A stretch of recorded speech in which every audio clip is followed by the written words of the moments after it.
Okay, welcome back.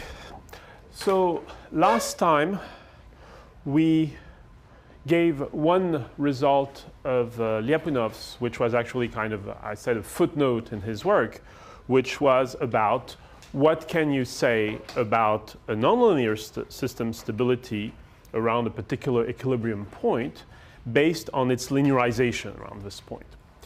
And you know, if the answer had been nothing whatsoever, it would have been rather scary.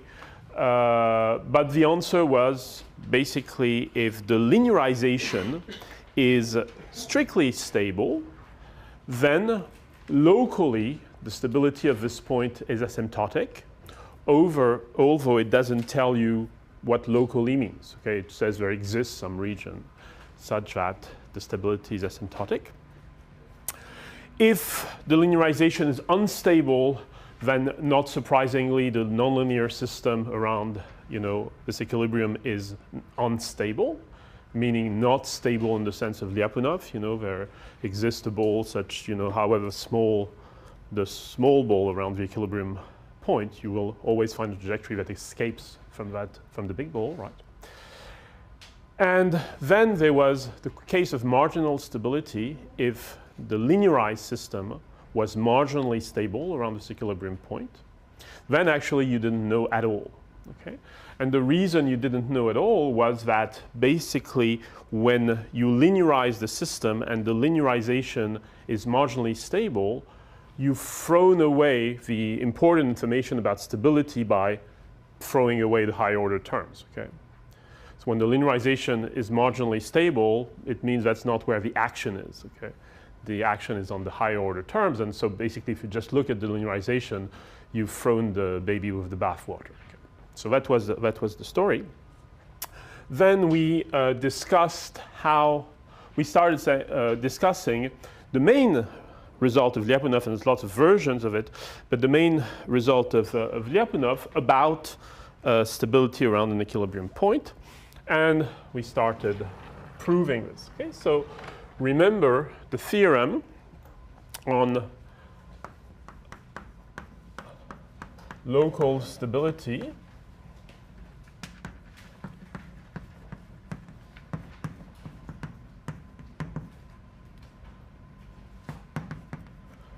which is theorem 3.2 for those who have the textbook. So it says, consider some ball, BR0, and assume you can find a scalar function v of x. And remember, we made this remark last time that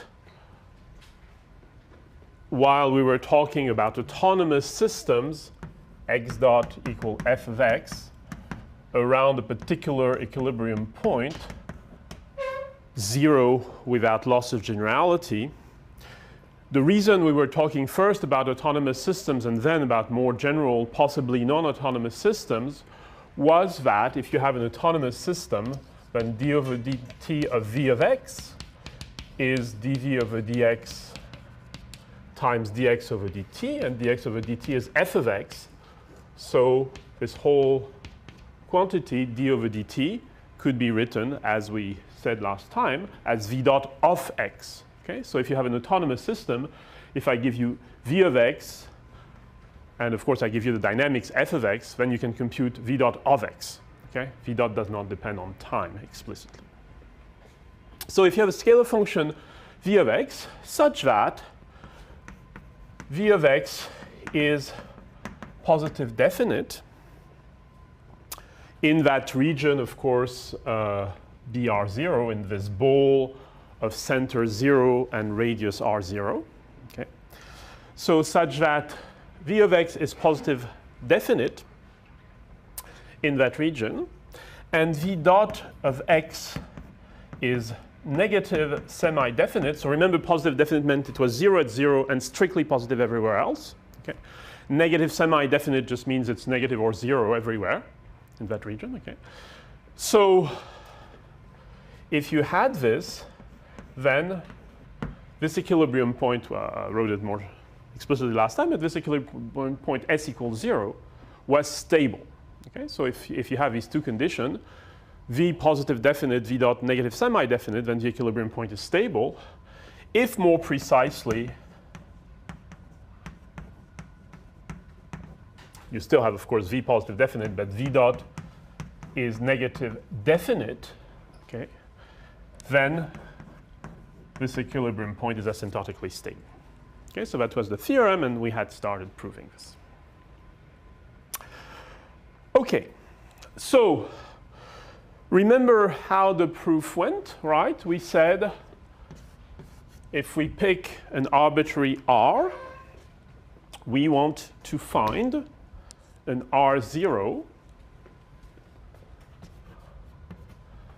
such that whenever we start, sorry, not an R0, a small r, sorry, such that whenever we start in this ball of radius small r, we never get out of the big ball. Okay. And so the idea of the first part of the proof, proving this, was very simple, but very astute at the same time. It was saying, okay, so you have this arbitrary ball of radius r. Let m be the minimum of v of x on the sphere, in other words, the shell of this ball, x equal r. Okay. Then I can construct, I won't redo the whole proof again, right? I can construct this ball here of radius small r such that the value of v of x in this ball is always less than m, right? Because the value is 0 and v is continuous. So the value of s is always less than m. And in addition, I know that v dot is negative, so v can only decrease. So if I start with a value always less than m, the value of v will remain less than m, and therefore it cannot possibly cross out of the big ball, because on the big ball the minimum value is m. Okay? So very simple proof, okay, which we stated last time, right? So you have r, you compute the minimum. This allows you, at least numerically, to explicitly compute small r, okay, the best small r, okay, such that whenever you get in this ball of radius small r, you never get out of the big ball, okay? And that proves stability, okay? Any questions about that? Okay. And again, you know, feel free to interrupt with questions. If you haven't understood, it's likely half of the class hasn't either, okay? So you're doing a service to everybody. Okay? Questions about that? Okay. So that was the first point. The second part of the result says, wait a minute, so I can tell you more than v dot is negative semi-definite. I can tell you v dot is negative definite. In other words, v dot is 0 at 0 and strictly negative everywhere else. All right? Now, that information you can use to actually show that this equilibrium point x equals 0 is asymptotically stable. Namely, there exists some ball of radius r0 such that whenever you start in this ball, you get back to 0. You actually do something. So, well, let's pick r to be r0, the biggest we can pick. Okay, so we fix it. The r0 corresponding to where these hypotheses are true. All right. So we can, based on this r0, compute the corresponding best, or at least a corresponding small r0, such that whatever trajectory starts in the ball small r0 will never get out of the ball of radius r0, which is where we've defined all of this. Okay, and perhaps where our model is true and all these things. All right. So we have r0. We can explicitly compute, perhaps numerically, but explicitly compute r0. Okay. And now the question is, how can we use this fact that v dot is negative definite, not just negative or 0? All right. So let's pick a trajectory. Let's pick a trajectory that starts in this ball of radius r0. Okay, and it does things. And we're trying to show that whenever we start in this ball of radius r0, we actually get back to 0. Okay? So let's initialize a trajectory in here, in this ball r0, and we let it run. Okay? So what do we know about v when we do this? Okay, we initialize trajectory somewhere, and we look at v of x as a function of time.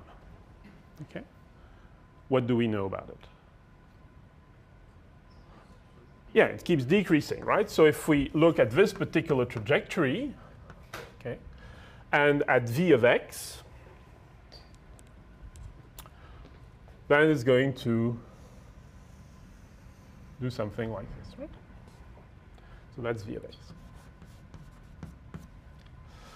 for this particular trajectory. Okay.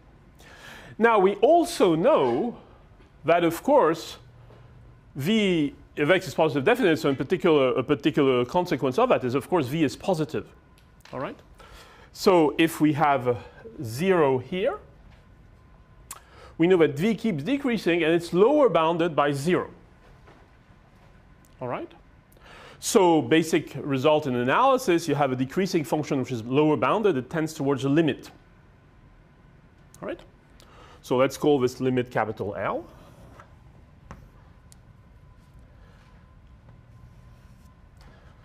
And so this, we know that this v tends towards this limit. Okay?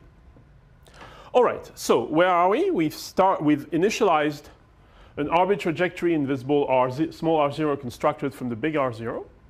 Okay? We followed v of x as a function of time, because x is a function of time for this trajectory.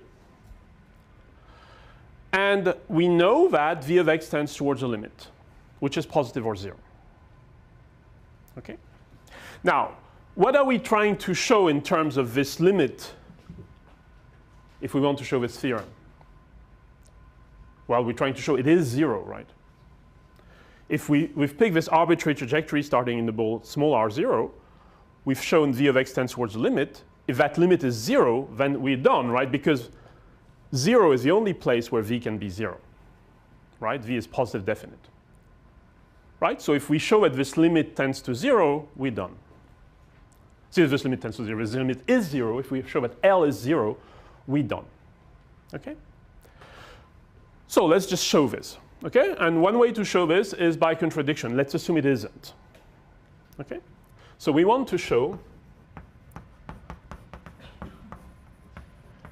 L equals 0. Well, assume L is positive, okay? Prove by contradiction. Okay? Assume it's not 0, then it's strictly positive, of course. All right? So it means that v of x tends towards a limit, which is always strictly positive. So v of x during all time from 0 to infinity stays larger than the strictly positive limit. Let's say 0.2, okay? All right? So what does this imply about this plot? Okay? Can I draw something on this plot which makes it more precise? I assume that L is strictly positive, and I want to show it leads to a contradiction. It leads to a nonsense, okay? So I assume L is strictly positive. So V will remain larger than this positive quantity L, okay? So what does it mean in terms of this drawing? It means there's a no-fly zone, right? It means there's a region in the state space around 0 that the trajectory never enters, right? Because V is 0 at 0, and it varies continuously. So if V is always larger than 0.2, there's a region that the trajectory never enters. Okay, so if we assume that L is positive, it would mean there's a region around the equilibrium that the trajectory never enters.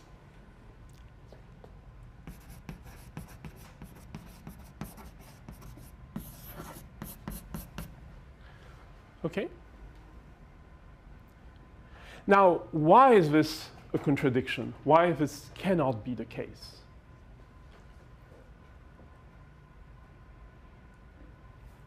Don't worry, this is kind of the most mathematical we'll do in this course, but these are so simple in some sense, you know, that it's really worth doing once, okay? Right, so don't forget now the new assumption is V dot is negative definite, okay? So in other words, V dot is not only negative, but it's 0 at 0 and strictly negative everywhere else. All right? So what does it mean, and you have this, you know, explicitly in the book, what does it mean that you have this no-fly zone, right? What does it mean that you don't enter this red region? It means that V dot remains less than some strictly negative number, right? Because V dot is negative definite, right? So never enters this, okay? So there exists V dot remains less than some, let's say, minus alpha, which is negative, okay? V dot remains less than some negative number. Okay, so now we have V. We started with a value, 25. And we've just shown that V dot remains less than minus 5 per second. Is it possible that there's a no-fly zone? Well, no, because if it's, you know, if you start with V equal 25 and you have a velocity of, let's say, at minimum minus 5, it will take 5 seconds to get to 0 at most. Okay? This says you have a finite velocity going to 0, whatever happens. So you will cross this red ball. Okay? Hence the contradiction. All right? So you start with an arbitrary trajectory. You notice that it tends towards a limit. You wonder whether this limit can be not 0. If the limit is 0, you're done. If the limit is not 0, it has to be positive. If it's positive, it means there's a no-fly zone. There's a region around the equilibrium where you cannot get in. But if there is a region around the equilibrium where the trajectory cannot get in, it means the velocity will remain less than some negative number, and therefore it will eventually get in. Okay? And so this means you have a contradiction, and therefore you've proved the theorem. Okay. So that's the basic proof of Lyapunov's main theorem. Okay? And you notice that in the context of the proof also you generate explicit r's as a function of a big R, right? And an explicit R0 as a function, of course, of the original R0. Okay, so it tells you the explicit region where this is all true. Okay? Questions about that?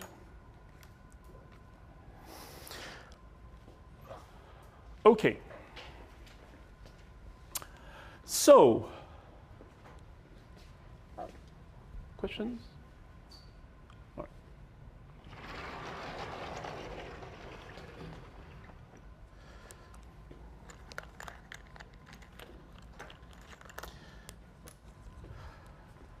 So this was the result for the local theorem. So let me state the result for the global theorem.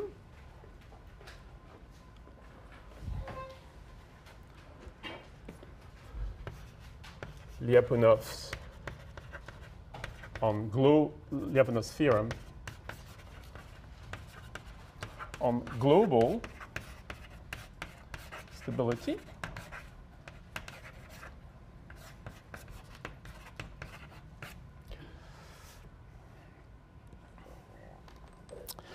So remember, in the case of global stability, what's the difference in the definition of global stability? It's just that R0 is infinity. Okay, so in other words, starting from anywhere, you tend to 0. Okay. So the question is, well, first of all, what's the theorem? Okay. So it would be natural to say, well, maybe the theorem is just, well, we replace R0 by infinity, assume everything is, infinity, and the theorem works. Okay? So it's not exactly true, but almost. Okay? So the theorem on Lyapunov scalar, the theorem on Lyapunov stability in the global sense says the following. Okay? So everywhere, so for all x, right? For, everywhere, I mean in Rn, right? Everywhere, you have so you have found a function v of x, right? Which is positive definite everywhere, such that v dot of x is negative definite, right? We don't have to do again the stability part, right? Because the stability is a local question. So we've taken, if we assume this is true everywhere, in particular it's true in a local region, okay? We just have to do the asymptotic stability part. So we would like to show that this implies that this equilibrium point is globally asymptotically stable, which incidentally, as we said, implies there's only one equilibrium point, and therefore we can say the system is globally asymptotically stable. Actually, we need an extra condition, and there's a variety of extra conditions we could add. The simplest one is to add the extra condition that d of x tends to infinity as the norm of x tends to infinity. In other words, as x tends to infinity in any direction. And then this gives you this is a correct result, okay? So this gives you the result for global asymptotic stability, namely, if you can find a scalar function v of x, that v of x is positive definite everywhere, v dot of x is negative definite everywhere, and this orange condition is verified, x tends to infinity as v of x tends to infinity as norm of x tends to infinity, then the equilibrium point, and therefore in this case the system, is globally asymptotically stable. Okay.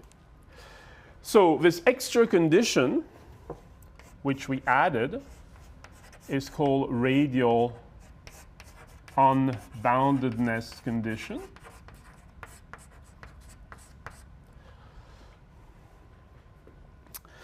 And let me explain why you need it. Well, it's just basically because as you start going from finite results to infinity, right, as soon as you start playing with infinity, you know that you have to be a little careful, that's from integrals and things like that, okay? So here is the same story. Okay. So what is this condition trying to avoid? Well, think of, you have, let's say you have the plane which represents the state space, let's say a two-dimensional state space, right? V of x would be some kind of shape in the state space, which is 0 at 0, okay? Some kind of ball-like thing. Okay. And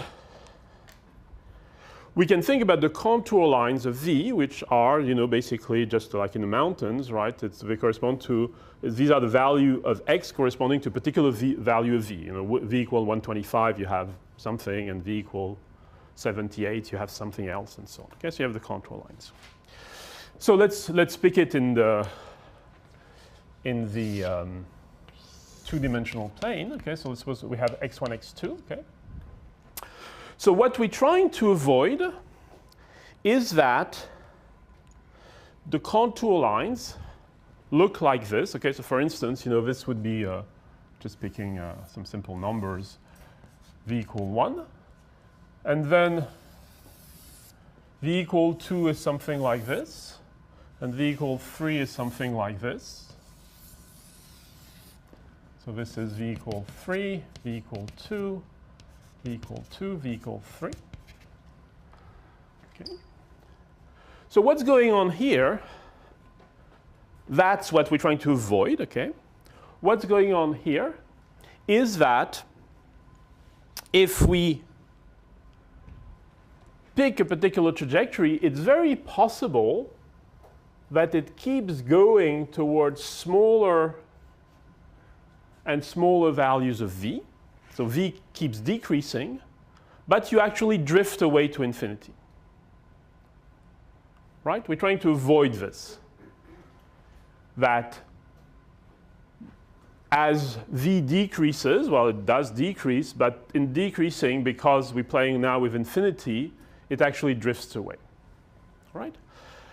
So what is this condition doing? Think again of this plane and the v shape, the v function, right, as a function of this plane. This condition is kind of pulling v up at infinity. Okay, it's pulling it up. It's lifting it up. So you see, if you lift it up, basically you're going to create closed contour lines, and this will not happen. Okay, so that's what this condition is about. It's basically about trying to create closed contour lines, making sure that when you tend to infinity, you cannot have v equal 2. V has to tend to infinity. Okay, so now, so how do we prove this? Well, that becomes very simple, because it says if this condition is true, the orange condition is true, okay, then we stay in a bounded region. Okay, because basically all the contour, or v tends to infinity as x tends to infinity, the contour lines are closed. So if we start somewhere, we're going to stay with v less than something, and that will define a bounded region. Okay, imagine again this shape. You'd say v less than something, it describes a bounded region. Okay, and so then, because it defines a bounded region, you can play again the game of the game of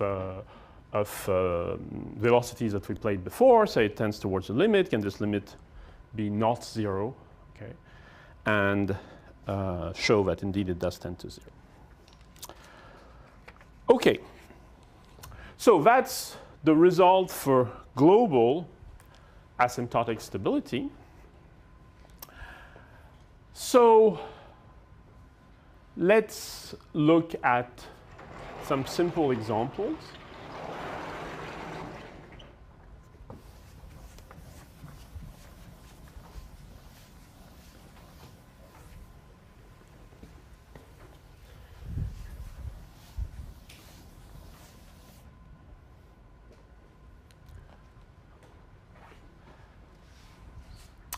So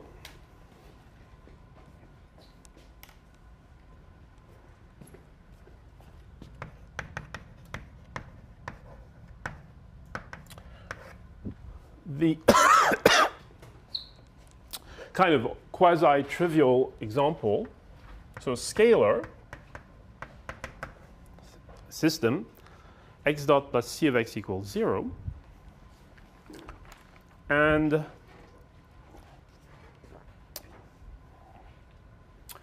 we assume that c is continuous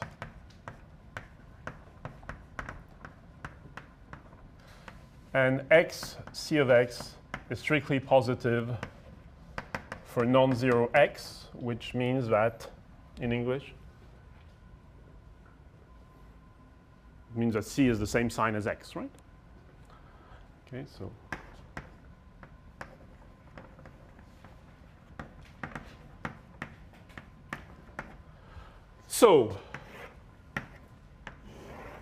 we have x, and we have c of x,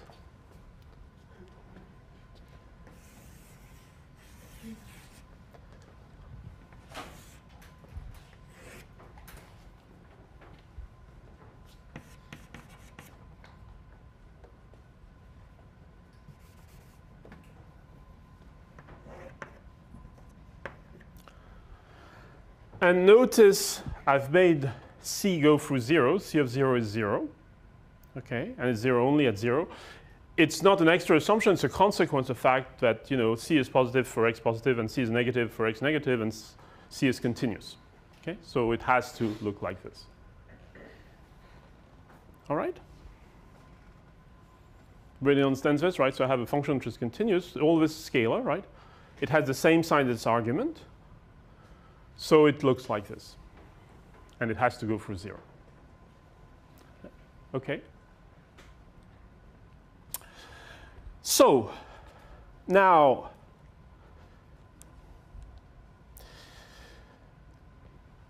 what's an equilibrium point of this?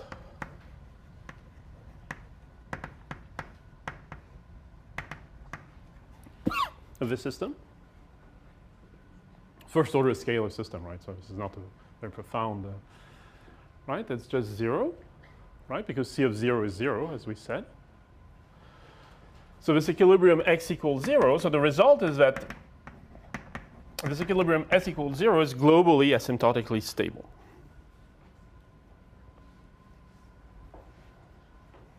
Okay? So how can we show this?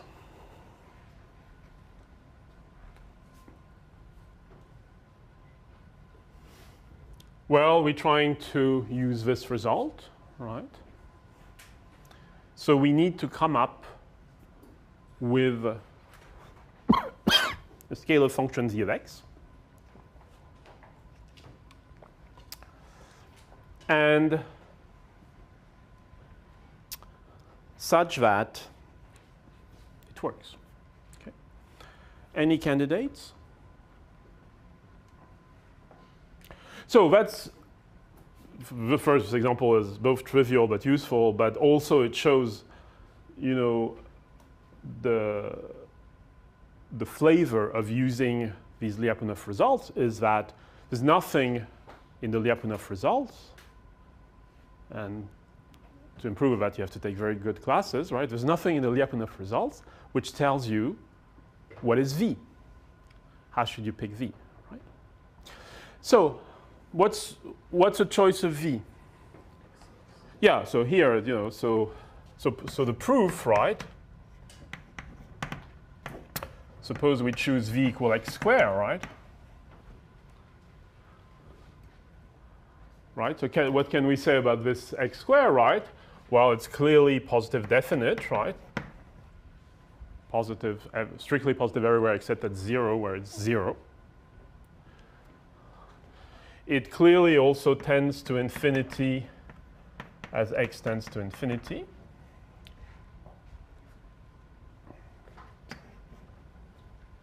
What about v dot? Well, v dot is 2x x dot, which is minus 2x c of x, which is strictly negative unless x equals 0. Right, v dot is 2x x dot minus 2x c of x. So that's strictly negative unless x is 0. In other words,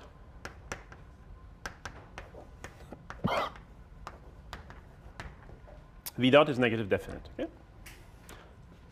So we have these 3 points.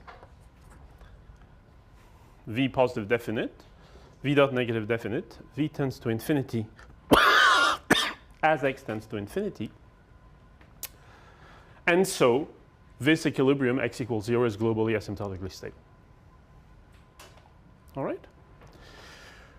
Which means starting from anywhere, the system tends towards 0. So for instance, if we take x dot equal minus x cubed, this system is globally asymptotically stable. So starting anywhere, you tend to 0. Okay, starting at x equal 174, you tend to 0. Okay? You can play games with it. So for instance, suppose we do this, right? X dot plus x equals sine square x.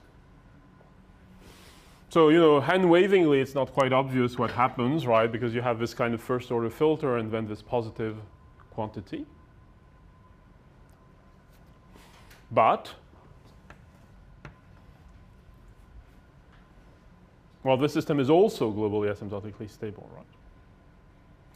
So how do we show this? Well, we want to show that the corresponding C of x, right, has the right sign. And in doing so, the easiest way is something we'll do very often, is to start with something which obviously has the right sign, and to show that the other term is smaller than it in absolute value, right? So of course, if we had x dot plus x equals 0, that would work, right? With C of x would be x, right? So to show that C of x is the right sign, we just want to show that sine square x is less than x in absolute value unless x equals 0. Okay? And of course, that's true because sine square x is less than sine x. Why is that? Because sine is less than 1, right?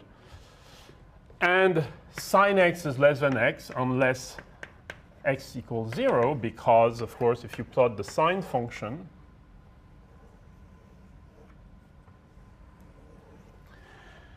then you take the tangent at 0, right, and you have x. So sine x in absolute value is less than x in absolute value. Right.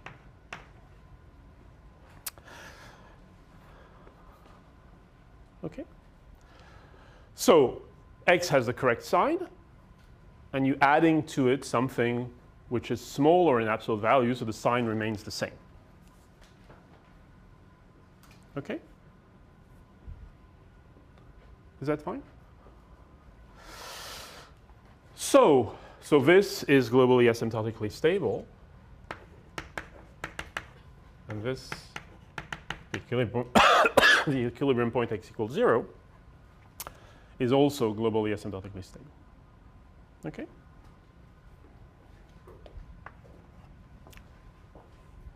Questions about this? Does V always has to go to infinity? It's an extra condition. You could have other, but more technical. It could be like, doesn't have to go to infinity. No, you could also say well, you could say the contour lines are closed and things like that. You know. And also, you could prove directly that indeed things work. So it's always a sufficient conditions. Okay, so questions about this? Suppose we just looked at this example and looked at the linearized version of this. What is the linearization of this example? It's x dot equals 0, right? So the linearization is marginally stable, but the real system is globally asymptotically stable. Right?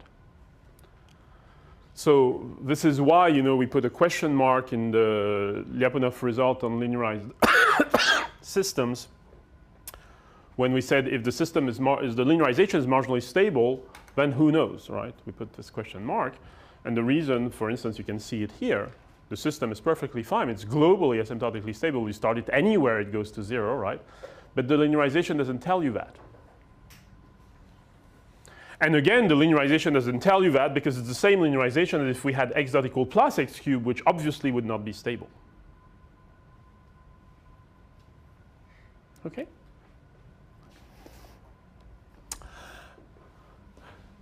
So this shows you in this proof also you have to come up with your Lyapunov function candidate, okay? You can see that, of course, it's not unique, right? So what could be another candidate here?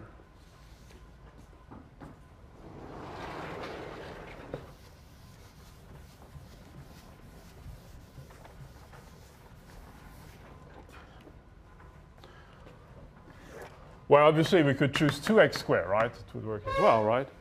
But we could also use x to the 4th.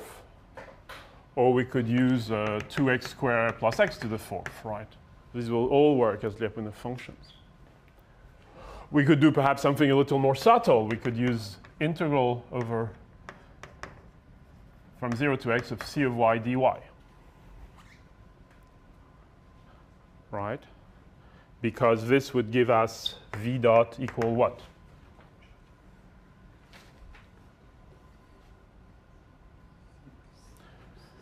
Well, c of x times x dot, in other words, minus c square of x. Right?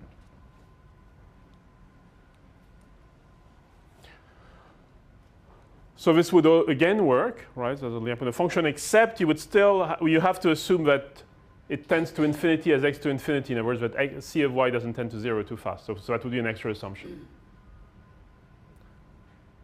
Right? But you see, you could. Nobody tells you, at least the theorem doesn't tell you how to find the Lyapunov function. And of course, the Lyapunov function is not unique. Okay.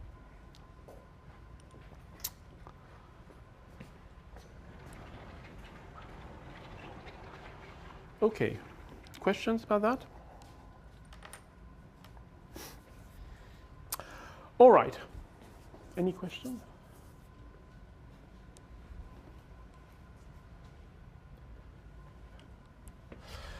Now,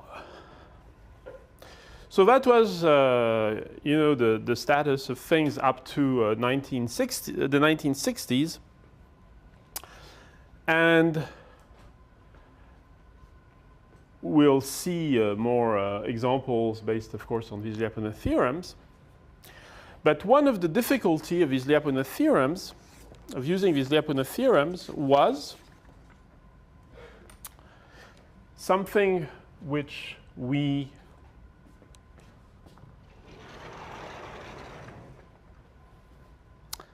have played with earlier.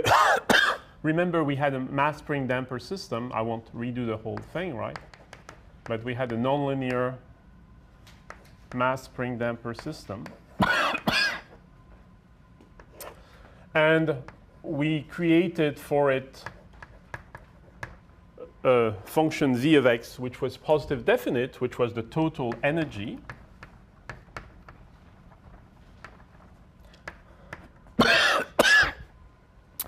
And when we computed the derivative of that energy, we found the power dissipation, which in this case was of this form.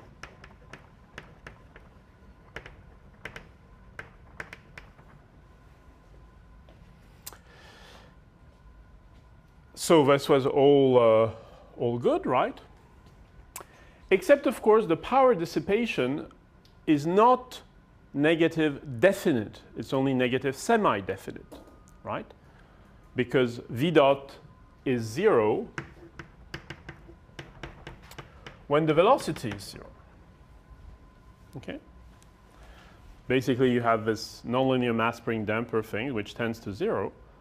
But v dot is 0 whenever the velocity is 0, okay, which means actually whenever it changes direction or it has stopped. Right? Same thing if you were playing with a pendulum here, you would take the total energy and you would find that v dot is 0 whenever it changes directions. All right? So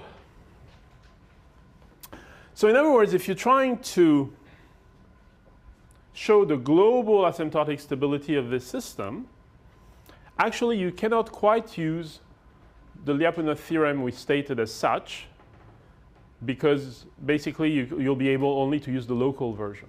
Okay, you'll be able to, well, actually, you'll be able to only use the fact that it's stable, only to use show that it's stable, but not that it's asymptotically stable. So you could say, well, you know, you can come up perhaps with slightly different Lyapunov functions, not energy plus something, which fixes that, and you can. Okay. But on the other hand, it would be nice to be able to kind of follow the original physical reasoning and be able to conclude when v dot is only negative or 0, but not necessarily negative definite. Okay? And so that led to the the development of a new class of theorems, which are still, called Lyapunov theorems, but were derived by Lassalle in the 60s. And they are called the invariant set theorems.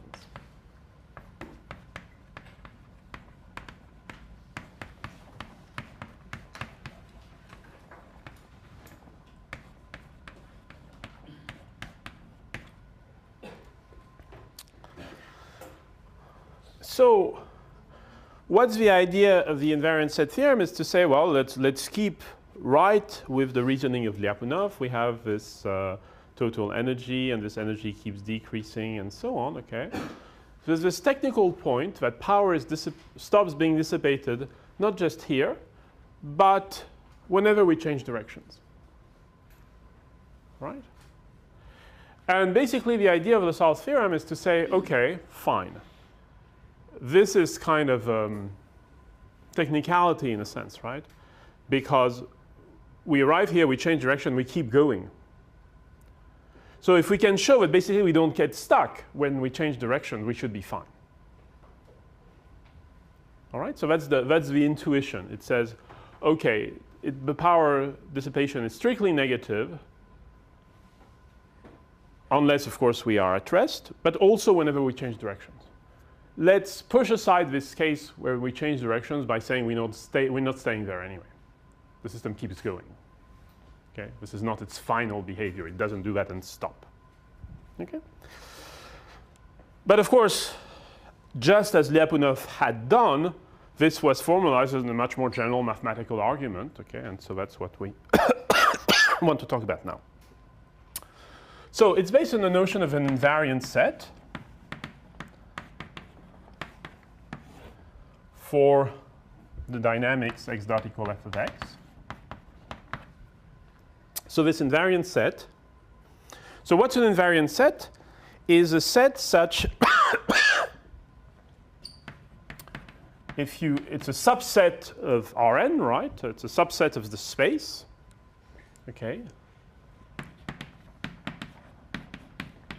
Such that if you initialize the system somewhere in this subset, the system can move, of course, but it stays there. It stays in the subset. Right? So you have some region of the state space. And whenever you start in that region, you stay in that region. So, for instance, what do we know? What kind of invariant sets do we know?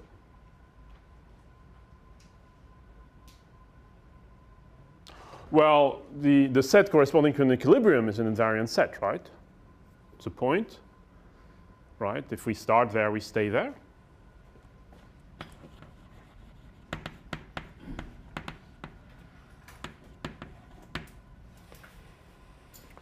There's some more trivial things, like, of course, the whole state space is an invariant set, hopefully.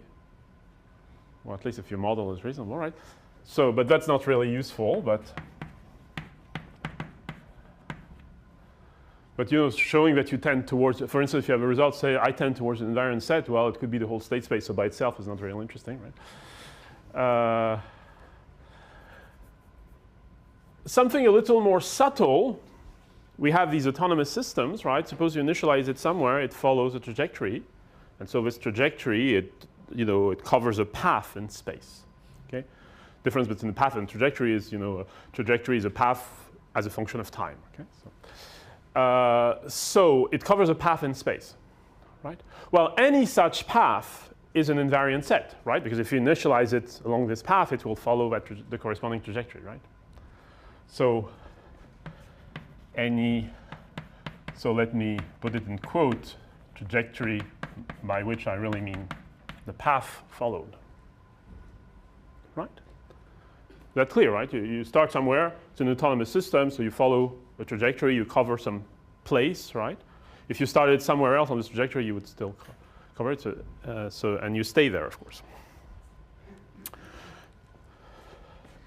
Now, something which can be quite practical too and which was the second motivation for this invariant set theorem. The first motivation was to get rid of this technicality where you know the system has to tend to zero from physical reasons, but you're stuck with this, where you have this condition that v dot needs to be negative definite, which is a little too strong. Okay. So that was one motivation. The other motivation of this invariant set theorem was to say, well, you know, it would be nice also now that we are in this nonlinear world, not to be limiting ourselves to convergence to equilibrium points. You know, lots of things could happen. We could converge, you know, to strange attractors or whatever. We could converge to limit cycles, right?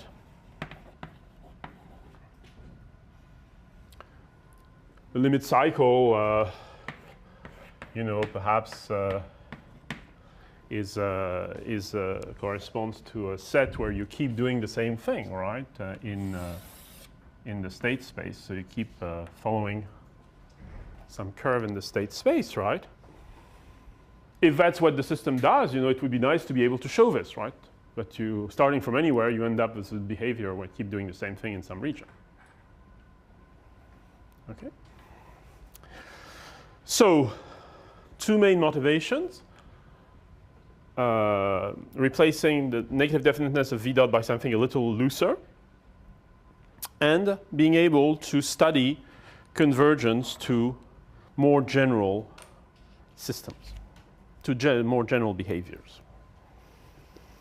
Okay. So it turns out, so the statement of the theorem is a little looser than the statement of Lyapunov's main theorems. And its conclusions are a little looser too, right? It's not that it's a better theorem, it's the hypotheses are a little more general and the conclusions are a little less precise. Okay. But that's what's available. Okay? So we'll start first with the global case.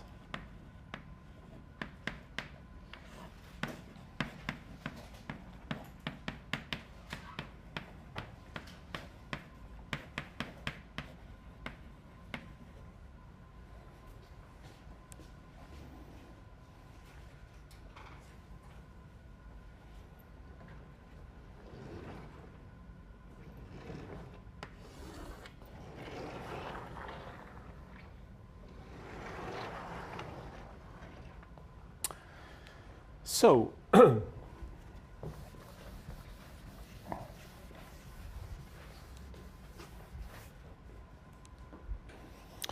so again, of course, x dot equal f of x, right? We don't assume anything about equilibria because this will come in the theorem itself. We don't assume anymore that v is positive definite or so. We have looser assumptions. And that's the result. Okay? So we still want a scalar function v of x, which has two properties. V dot of x, we can still talk about v dot of x, right? Because we're still with autonomous system, is negative or zero everywhere. So if you want, it's. But we don't say what its value as 0 is anyway, so it's just negative or 0 everywhere. And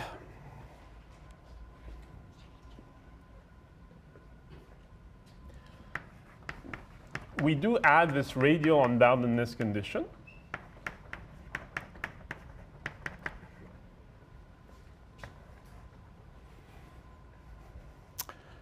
That v tends to infinity as the state tends to infinity in any direction.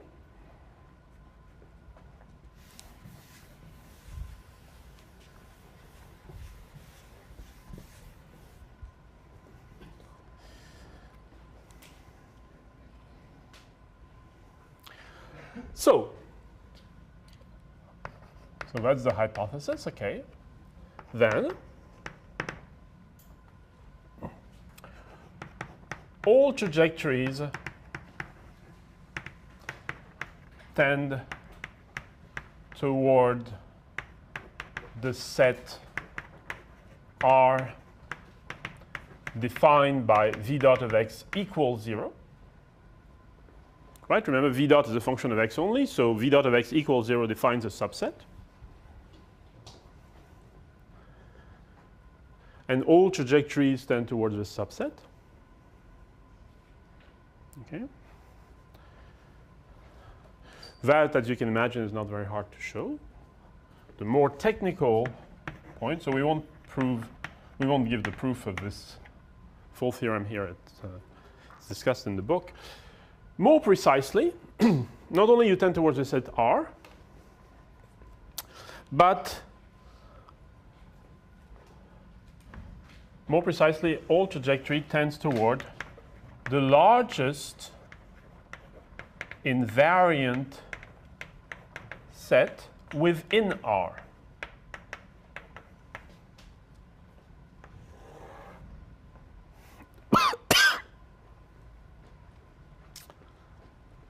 Okay, so that's what the theorem says. What does this mean?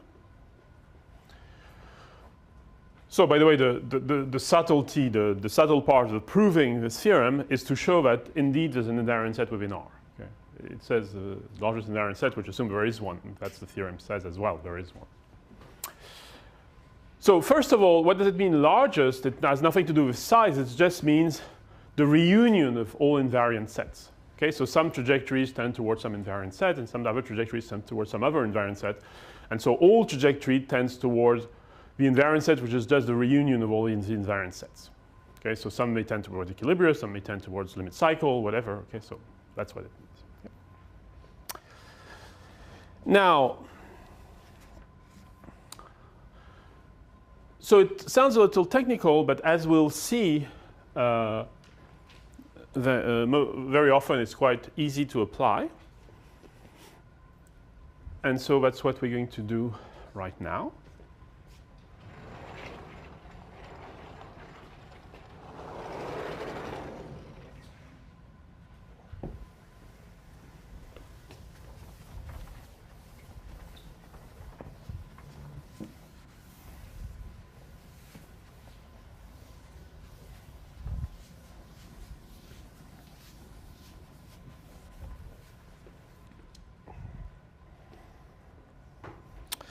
So let's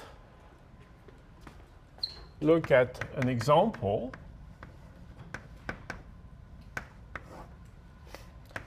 Let's look at the system x double dot plus b of x dot plus c of x equals 0. X is scalar, right?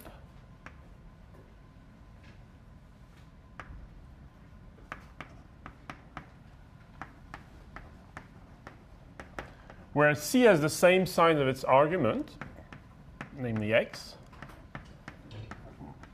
B has the same sign as its argument, x dot.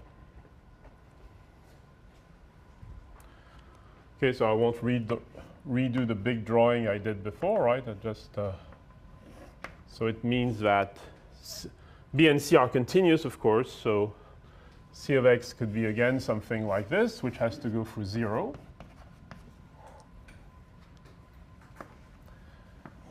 And B of x dot could be something similar, which also has to go through 0.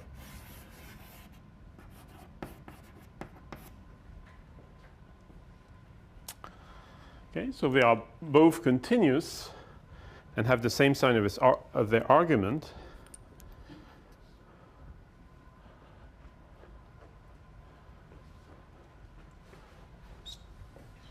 Which implies that they go through 0.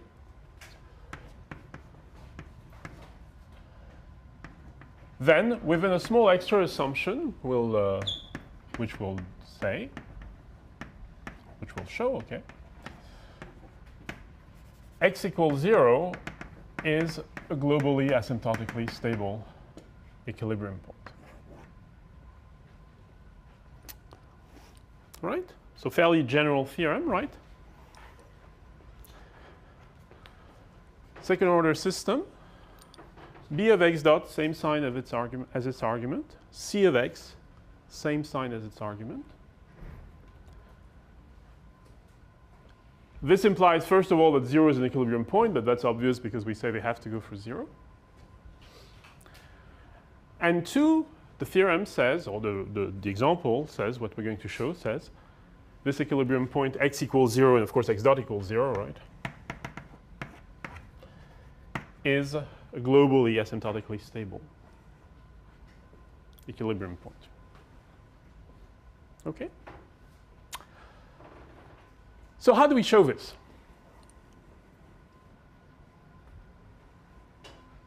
Hint, of course, we show this after stating this, which was meant to say, well, we're going to try to fix the small problem with Lyapunov basic theorems.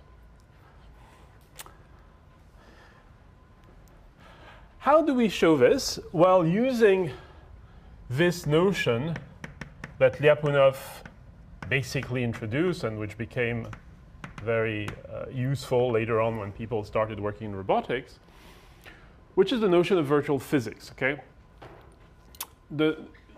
This question, this system, x double dot plus b of x dot plus c of x, could come from economics, could come, from, study of development somewhere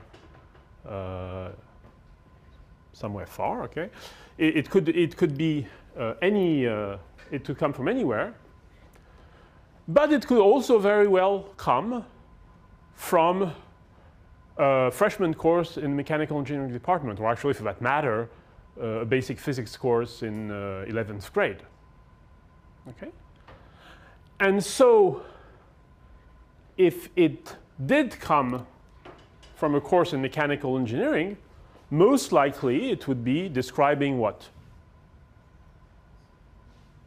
Or mass spring damper system. Right? This is a spring term, right? It's something which depends on position and pulls you back. It has the same sign as this argument. Okay? And this is a damping system. It's something that opposes velocity. Okay? And again, where these equations really come from could be something completely different, right? But these are the same equations you would have if it was a mass spring damper system, okay? Or if we move a few buildings away, an RLC circuit, okay? And with an RLC circuit, you could have nonlinear inductances, so you could have a little more fun, okay? But here the system has mass 1. Okay? So if we see it this way, of course, it's fairly obvious where we should pick our Lyapunov function candidate or our LaSalle function candidate, okay, our candidate for the invariant set theorem. What should it be? Well, reasonable place should be the total energy of the system, right? So remember, we call this the state X, right? So what's the total energy of the system? If it was a mechanical system, right? It may, again, come from something completely different. But what's the total energy of the system? Well, it's kinetic energy, so the mass is 1. Okay, so 1/2 of x squared. X squared.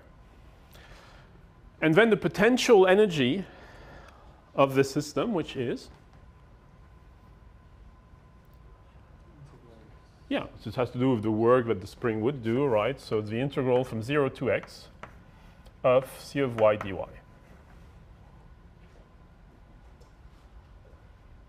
Right?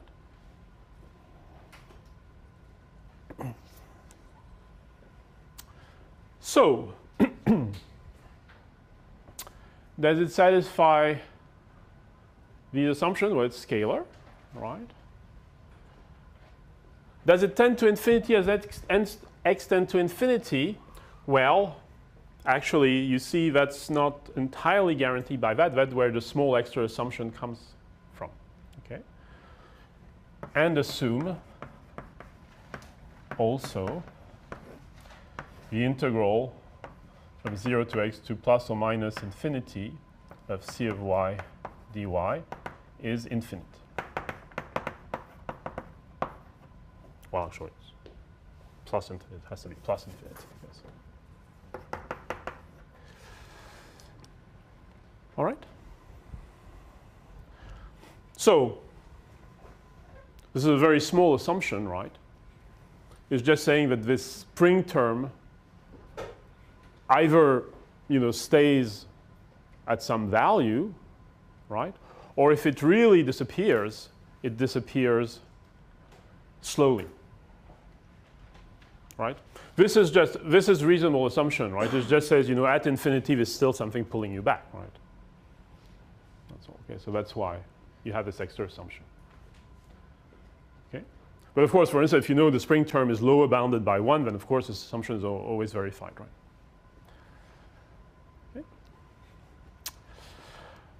Okay, so everybody understands why we have a small extra assumption. That's really not a big deal. It's very natural, right?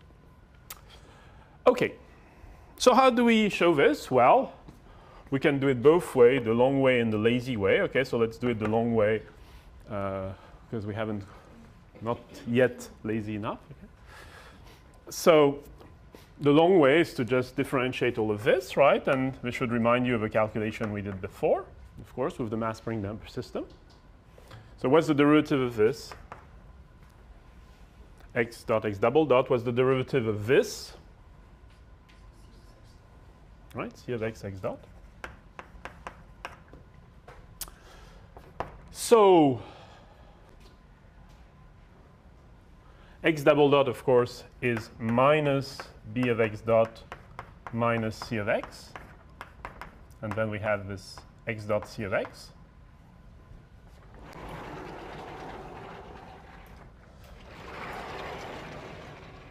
So the usual miracle happens,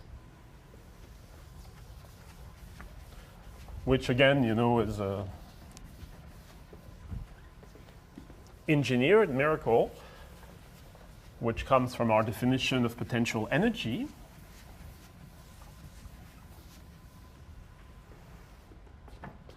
Which is, of course, that this term cancels this term, and you end up with minus x dot b of x dot. Okay? And again, if you had done it the lazy way, you'd have said, well, this could be the total energy of a mass spring damper system if this was a mass spring damper system of mass 1. So its derivative would be the power dissipated. The only thing that dissipates power is the damper. So you could directly write it as x dot b of x. Right? So I'm saying virtual physics because they may not be a real mass spring damper. So this would be a virtual total energy, and this would be the virtual power dissipation. Okay. So here we are. And of course, this x dot minus b of x dot is negative or 0. Okay, it's always the same thing. It's the same thing as this, right? It's basically you stop dissipating energy whenever you change directions. All right? So how do we finish this? Well, we want to use this result. Okay? So the first part of this result will tell us that we tend towards the set where v dot equals 0. Okay? So in other words, using the invariant set theorem shows x dot tends to 0, right? Because it's the only place where v dot is 0. So it means we stop.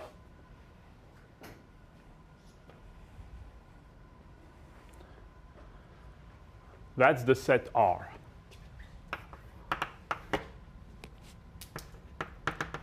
Just corresponds to x dot equals 0. Now the theorem is more precise. It says not only we tend towards R, but we tend towards the largest invariant set within R. Okay?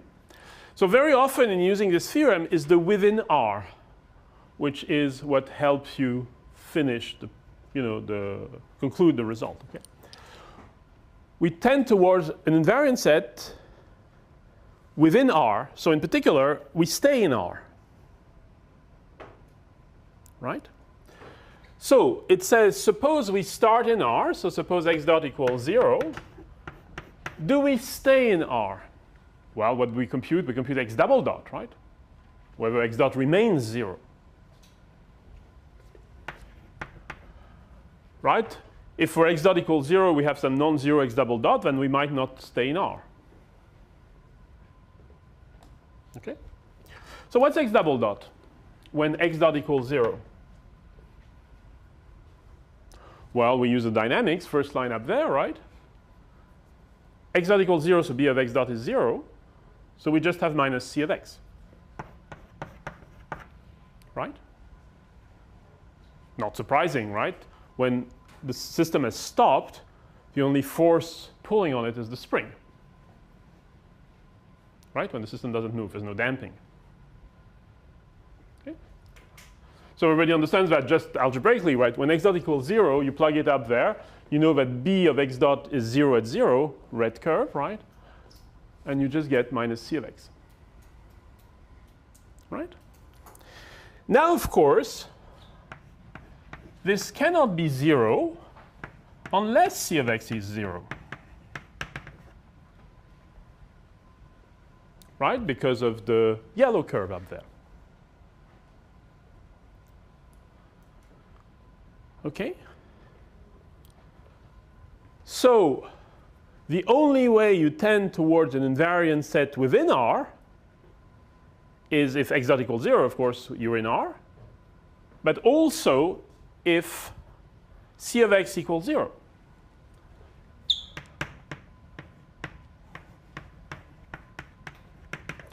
And the only place where c of x is 0 is x equals 0. So system is globally asymptotically convergent to x equals 0, x dot equals 0. Okay. So we used this theorem, but when using the second part, what was the key to make it simple was to say this condition that we stay within R tells us actually all the information. Okay.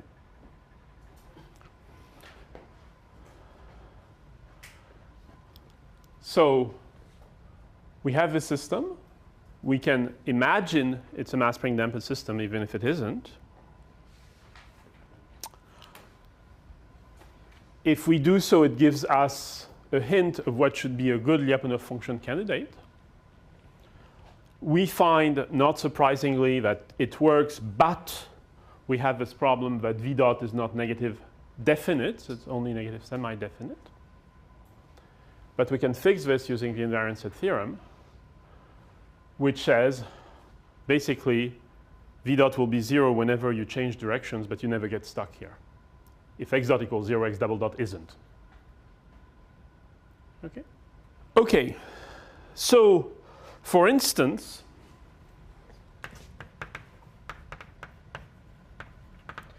if you take the system x double dot plus x dot cube plus x5 is equal to x4 sine square x, right?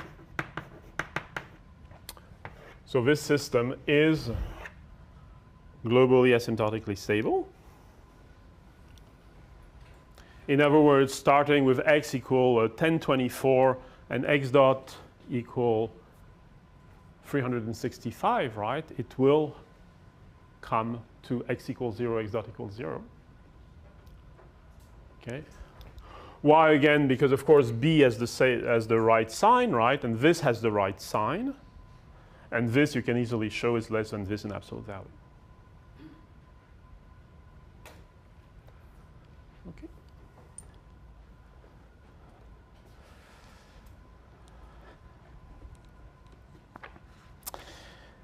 Now, as a last remark, so we'll make two remarks next time about, simple applications of this to control. Okay.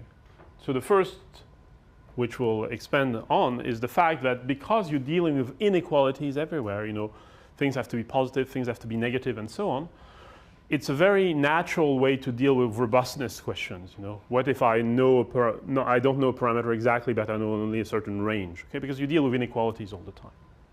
Okay. Second point, which I'll make briefly now.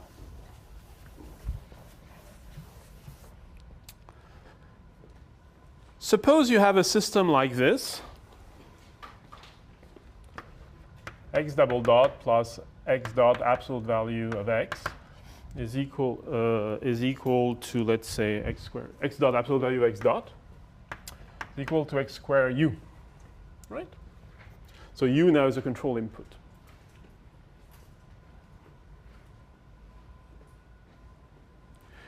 Can somebody give me a control law measuring whatever you want?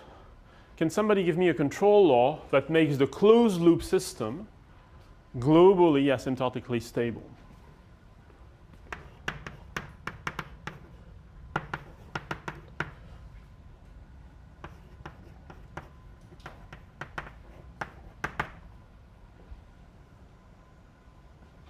U equals minus a.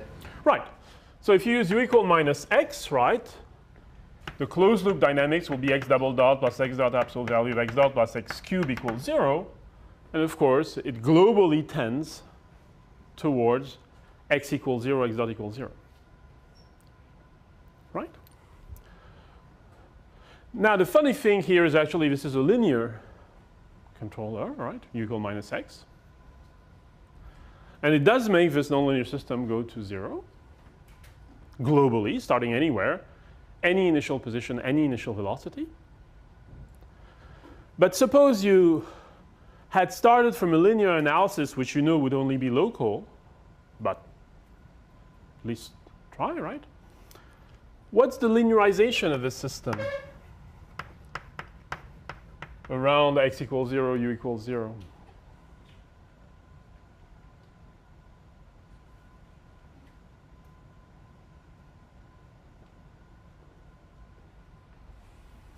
Well, the linearization is x double dot equals 0, right?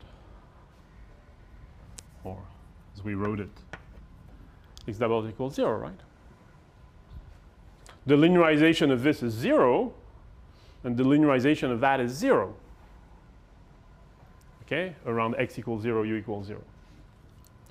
So here, the linearization is not a control problem, right? The linearization is x double dot equals 0. There's no control input in the linearization. While, of course, the real system has a control input and actually can be controlled by a linear controller. And be controlled nicely, right, globally. Right? But you see that when you throw away the baby with bathwater, you might also throw away the control input. Okay? So next time we'll talk about how can these tools can start being used to look at robustness. Very simple example. We'll do much more in the rest of the course. And also how they can be used to show convergence to different behaviors like limit cycles.